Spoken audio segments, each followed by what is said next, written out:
ഇപ്പോഴിതാ രാജ്യത്തെ പരീക്ഷകളിലെ പേപ്പർ ചോർച്ചയ്ക്കും ക്രമക്കേടുകളും തടയുന്നതിനായി നിലവിലുള്ള കോപ്പിയടി വിരുദ്ധ നിയമം കർശനമാക്കാൻ കേന്ദ്ര സർക്കാർ ഒരുങ്ങുകയാണ് എന്നുള്ളതാണ് പ്രധാനപ്പെട്ട കാര്യം. രാത്രി വൈകി പ്രധാനമന്ത്രി മോദി പുറത്തിറക്കിയ വീഡിയോ സന്ദേശത്തിന് ശേഷം സർക്കാർ ഈ ദിശയിൽ ദ്രുത നടപടിയാണ് സ്വീകരിച്ചിരിക്കുന്നത് എന്ന് നമുക്ക് മനസ്സിലാവും.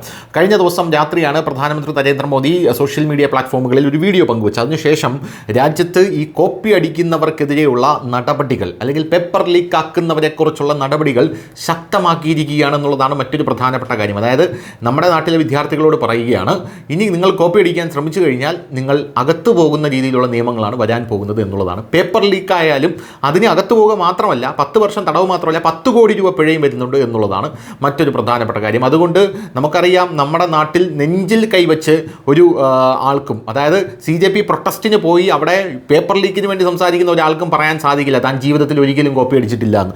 എന്ത് തന്നെയായിരുന്നാലും ഇപ്പോഴിതാ കേന്ദ്ര സർക്കാരിൻ്റെയും ഇപ്പോൾ വരുന്ന വാർത്ത, പ്രധാനമന്ത്രി നരേന്ദ്രമോദി വീഡിയോയ്ക്ക് ശേഷം കേന്ദ്ര സർക്കാരിൻ്റെയോ സംസ്ഥാന സർക്കാരിൻ്റെയോ വിവിധ സ്ഥാപനങ്ങളും ഏജൻസികളും നടത്തുന്ന 2024 പൊതുപരീക്ഷകളുടെ നിയമത്തിൽ സുപ്രധാന ഭേദഗതികൾ കൊണ്ടുവരാൻ സർക്കാർ പദ്ധതിയിടുന്നതായി വൃത്തങ്ങൾ അറിയിച്ചു.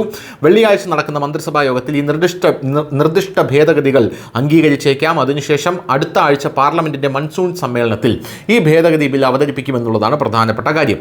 നിർദ്ദിഷ്ട ഭേദഗതികൾ അനുസരിച്ച് ചോദ്യപേപ്പർ ചോർച്ചയിലോ പരീക്ഷാ ക്രമക്കേടിലോ കുറ്റക്കാരാണെന്ന് കണ്ടെത്തുന്നവർക്കുള്ള ശിക്ഷ ഗണ്യമായി വർദ്ധിപ്പിക്കും എന്നുള്ളതാണ്. നിലവിൽ വ്യക്തിഗത കേസുകളിൽ 3 മുതൽ 5 വർഷം വരെ തടവും 10 ലക്ഷം രൂപ പിഴയുമാണ് എന്നുള്ള സ്ഥാനത്ത് ഇനി മുതൽ 10 വർഷം വരെ തടവും 1 കോടി രൂപ പിഴയുമായി അത് വർദ്ധിപ്പിക്കും എന്നുള്ളതാണ് മനസ്സിലാക്കാൻ സാധിക്കുന്നത്. ഭാവിയിൽ ഇത്തരം ക്രമക്കേടുകൾ തടയാൻ കഴിയുന്ന തരത്തിൽ ശിക്ഷയും പിഴയും സംബന്ധിച്ച വ്യവസ്ഥകൾ കൂടുതൽ കർശനമാക്കുന്നതിലൂടെ കുറ്റവാളികളിൽ ഭയം സൃഷ്ടിക്കുക എന്നുള്ളതാണ് കേന്ദ്ര സർക്കാരിൻ്റെ പ്രധാനപ്പെട്ട ലക്ഷ്യം എന്നുള്ളതാണ്. പോരാത്തതിന് ഫാസ്റ്റ് ട്രാക്ക് കോടതികൾ സ്ഥാപിക്കുന്നുണ്ട്. അത് എളുപ്പത്തിൽ വിചാരണ ചെയ്ത് നിങ്ങളെ 10 കൊല്ലത്തേക്ക് പെട്ടെന്ന് അകത്തേക്ക് കൊണ്ടുപോകാനാണ് എന്നുള്ളത് വേറൊരു കാര്യം. News desk news Malayalam.